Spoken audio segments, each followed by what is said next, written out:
ওয়েদারটা দারুণ। তো আজকে হচ্ছে 20 মার্চ। তো তোমাদের আজকে শেয়ার করছি আমার পিছনে আকাশ দেখতেই পাচ্ছ। আজকে কালবৈশাখী ঝড় হওয়ার কথা, মেঘটা বহুত মেঘলা করে এসছে, কালো করে এসছে, ঝড় হাওয়া দিচ্ছে এদিকে দেখতেই পাচ্ছ।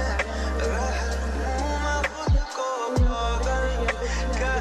ওই জন্য তোমাদের সাথে শেয়ার করছি আজকের দিনটা। আর তোমাদের পিছনের ক্যামেরা দিয়ে যদি দেখাই কেন দেখাই তোমাদেরকে, বিশাল মেঘ করেছে বিশাল।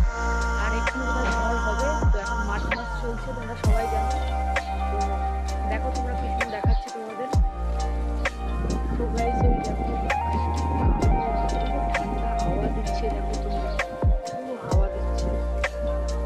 আর এই সাইডটা দেখো, এই সাইডটা আকাশটা দেখো, উফ দারুণ লাগছে, দারুণ সেরা লাগছে, দারুণ ওয়েদার। তো দেখতেই পাচ্ছ দারুণ দারুণ আজকের ওয়েদার। তোমাদের ঝড়ের সময় মানে কালবৈশাখী ঝড়ের সময় বাড়িতে থাকতে ভালো লাগে না বাইরে থাকতে ভালো লাগে অবশ্যই বলো, কারণ ঝড়ের হাওয়াটা দারুণ লাগে। অবশ্যই কমেন্ট সেকশনে বলো যে ঝড় হলে তোমরা বাড়ির বাইরে বেরো কি বাড়িতে থাকো, তো অবশ্যই জানিও। তো আমার তো বাইরে থাকতে ভালোই লাগে, কারণ বাইরের দারুণ হাওয়া আর ওয়েদারটা এত সুন্দর।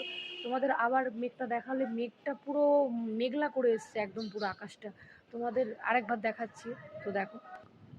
তো দেখো, এইদিকে কত মেঘ করে এসছে, এই দিকটা দেখো, এই নারকেল গাছটার উপরটা দেখো পুরো মেঘ করে এসছে, দেখেছো? তো দেখো আজকের ওয়েদার দারুণ, ওয়েদার দারুণ, হেভি ওয়েদার, হেভি ওয়েদার। তো তোমরা এরকম ওয়েদার কে কে পছন্দ করো? বৃষ্টিও পড়ছে, হ্যাঁ বৃষ্টি পড়ছে, বৃষ্টি পড়ছে, কে কে পছন্দ করো অবশ্যই কমেন্টে বললো। তো আজকের জন্য এটাই।